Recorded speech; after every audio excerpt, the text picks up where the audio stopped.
So hello everyone, my name is Shaurya Srivastav and I hope you all guys are doing extremely well. So in this video I will be talking about my interview experience at IIT Hyderabad. Hyderabad जो top 7 IITs होती हैं उसके just बाद NIRF ranking 8 है, ये IIT Hyderabad का number आता है। ऑल्दो ये सेकंड जनरेशन IIT है but it is a fastest growing IIT। मेरा जो सिलेक्शन हुआ था वो IIT Hyderabad MTech are smart mobility एक प्रोग्राम है, it's autonomous vehicle driving related है। तो उसमें मेरा सिलेक्शन हुआ था। तो बेसिकली अगर आपको इंटरव्यू कॉल चाहिए तो आपका जो गेट रैंक है वो अगर आप जनरल कैटेगरी में है तो 700 के अंडर होना चाहिए, और अगर आप अगर EWS जो है उसमें आपको 100 रैंक या 150 रैंक प्लस कर लेनी है इंटरव्यू कॉल लेने के लिए। और फिर other OBC and SC SC का लाइफ वाइज ऐसे ही होता है।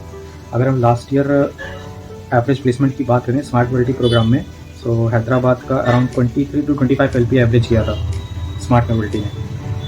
अब मूव करते हैं कि इंटरव्यू में मुझसे क्वेश्चन क्या क्या पूछे गए थे। तो पहला क्वेश्चन तो सबसे पहले ये क्या हुआ था कि मुझको एक टाइम स्लॉट दिया गया था, आई थिंक वो 10 बजे के अराउंड था। तो मुझे 10 बजे ज्वाइन करना था। फिर जो 10 बजे मैंने ज्वाइन करने के बाद उसमें दो पैनलिस्ट थे। तो दो पैनलिस्ट ने सबसे पहले क्या हुआ कि जब मैं ज्वाइन हुआ तो उन्होंने मुझसे सबसे पहले इंट्रोडक्शन देने को बोला और बोला कि विद इन 1 मिनट अपना इंट्रोडक्शन कंप्लीट करो और उसमें अपना प्रोजेक्ट एंड फेवरेट सब्जेक्ट भी मेंशन कर देना। तो फिर मैंने क्या किया कि अपना इंट्रोडक्शन दिया और प्रोजेक्ट एंड अपना फेवरेट सब्जेक्ट मेंशन किया। उसके बाद फिर अगर आप लोग अगर गैप होता है, गैप इन द सेंस अगर आप स्ट्रेट आफ्टर द बीटेक अगर आपने अगर एमटेक के लिए ज्वाइन करने के लिए अप्लाई कर दिया है तब तो फिर इतना एक्सप्लेन करने की ज़रूरत नहीं है। अगर आपने कुछ गैप लिया बीच में, लाइक आपने इंडस्ट्री में काम किया उसके बाद आप एमटेक करने का सोचा, तो आपको वो एक्सप्लेन करना पड़ेगा। फिर जो फर्स्ट पैनलिस्ट थे उन्होंने मुझसे क्वेश्चन पूछा, जो कि मैंने अपना favourite subject data structure algorithm and operating system बताया था। तो फर्स्ट क्वेश्चन उन्होंने पूछा कि आप बाइनरी सर्च ट्री से फैमिलियर हो कि नहीं। मैंने यस बोला। फिर उन्होंने क्वेश्चन पूछा what is binary search tree. तो फिर मैंने एक्सप्लेन किया बाइनरी सर्च ट्री क्या होता है। उसके बाद फिर उन्होंने पूछा कि मतलब is this true that smallest and largest element in the binary search tree is always lies in the leaf node. तब से उन्होंने पूछा कि best case and worst case time complexity बताओ अगर मुझे कोई एलिमेंट स्मॉलेस्ट एलिमेंट उन्हें फाइंड करना हो। तो बेस्ट केस तो यही होता है कि अगर आपको अगर स्क्यूड ट्री है, अगर बेस्ट केस ये होगा कि अगर आपका बैलेंस ट्री है तो लॉग h हाइट मतलब अगर बैलेंस बाइनरी सर्च ट्री है तो log n टाइम लगेगा। अगर अनबैलेंस्ड है मतलब स्क्यूड है तो ऑर्डर ऑफ n लगेगा, क्योंकि स्क्यूड होगा तो चेक करते हुए जाना होगा नीचे तक लीफ तक। तो ये फिर एक्सप्लेन करना था।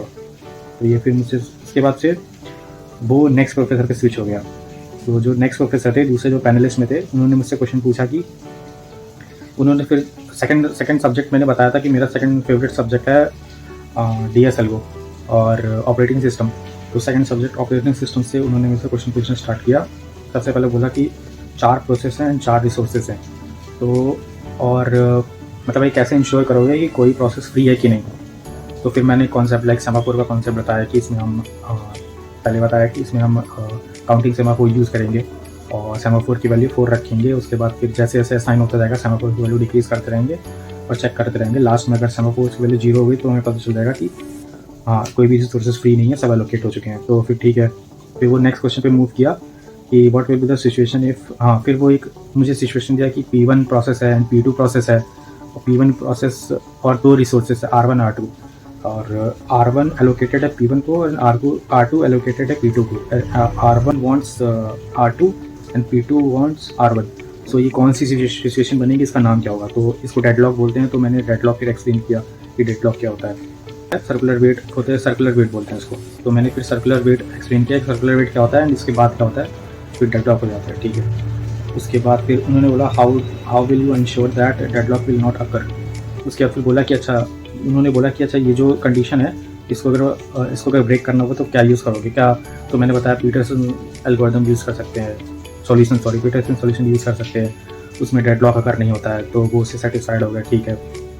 उसके बाद फिर एक और क्वेश्चन पूछे नॉर्मल लाइक सेगमेंटेशन क्या होता है एंड इस तरीके से क्वेश्चन पूछे, सेगमेंटेशन पेजिंग।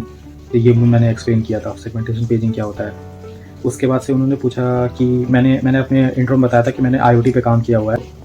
फिर उन्होंने बोला कि अपना प्रोजेक्ट एक्सप्लेन करो, तो मैंने प्रोजेक्ट एक्सप्लेन किया था। उसके बाद फिर बोले कि आपने मतलब अपने प्रोजेक्ट में रियल टाइम डेटाबेस कौन सा यूज़ किया हुआ है, तो मैंने बताया फायरबेस। फिर बोला कि अपने प्रोजेक्ट में इंटीग्रेट कैसे किया फायरबेस को, फिर मैंने वो एक्सप्लेन किया। फिर what do you want, why do you want to, फिर उन्होंने पूछा कि तो आप एमटेक क्यों परस्यू करना चाहते हो, why do you want to pursue MTech in smart mobility. तो फिर मैंने ये एक्सप्लेन किया कि मतलब मैं एमटेक क्यों करना चाहता हूँ। फिर ये भी आपसे क्वेश्चन ज़रूरी पूछा जाएगा स्मार्ट मोबिलिटी का, क्योंकि स्मार्ट मोबिलिटी CS में AI और ऑटोमेशन का मिक्सचर है थोड़ा। तो आपसे पूछा जाएगा कि आप CS से ये ऑटोमेशन में क्यों मूव कर रहे हो, तो ये आपको एक्सप्लेन करना होगा वहाँ पे। फिर do you have any offer, फिर उन्होंने पूछा कि आपके पास IIT हैदराबाद के अलावा आपके पास कोई ऑफ़र है क्या। तो मैंने बताया था मेरे पास इतने ऑफ़र थे, 3-4 टाइम, इस टाइम मेरे पास 3-4 ऑफ़र ऑलरेडी थे। तो मैंने वो बताया कि मेरे पास 3-4 ऑफ़र ऑलरेडी हैं इस टाइम। 13 जुलाई को मेरे पास मैसेज आता है कि you got selected in IIT Hyderabad smart mobility program. तो उस टाइम मेरा सिलेक्शन हो गया था, बट मैं हैदराबाद नहीं ज्वाइन कर रहा हूँ। वो कुछ रीजंस हैं, वो मैं आपको कभी बाद में बताऊंगा, बट मैं हैदराबाद नहीं ज्वाइन कर रहा हूँ इस टाइम पे। और मेरे पास और जो अभी 6-7 ऑफ़र हैं, उसमें से मैं कोई एक ज्वाइन करने वाला हूँ, बट मैं हैदराबाद भी नहीं ज्वाइन करूँगा। So yes, this is all about IIT Hyderabad. सो जो क्वेश्चन मुझसे पूछे गए थे मैंने सारे आपको एक्सप्लेन कर दिए। और इसी के अराउंड अगर क्वेश्चन पूछे जाएंगे आपसे, लाइक अगर आपको कोई सबसे पहले इंट्रो पूछा जाएगा और कोई फेवरेट सब्जेक्ट है तो वो एक्सप्लेन करने को बोला जाएगा। और अब जैसा आप इंट्रो दोगे ना, उसी के हिसाब से वो लोग मॉडिफाई करके आपसे क्वेश्चन पूछेंगे। अगर आपने इंट्रो में जो सब्जेक्ट बोला है वही सब्जेक्ट से आपसे वो क्वेश्चन पूछेंगे। अगर आप वो नहीं बता पाओगे तब उसमें आपके चांसेस कम हो जाते हैं फिर सिलेक्शन के। तो आपको गेट के बाद से 3-4 सब्जेक्ट्स आपको एकदम स्ट्रॉन्ग ही कर लेना है। लाइक डेटा स्ट्रक्चर एल्गोरिथम तो मस्ट है, वो तो कोई भी पूछ सकता है, क्योंकि आप CS बैकग्राउंड से हो तो डेटा स्ट्रक्चर एल्गोरिथम तो आपसे पूछा ही पूछा जाएगा, तो उससे तो आप भाग ही नहीं सकते। तो डेटा स्ट्रक्चर एल्गोरिथम प्लस एक operating system DBMS and computer networks, ये सब आप प्रिपेयर कर सकते हो। So yeah this is all about IIT Hyderabad.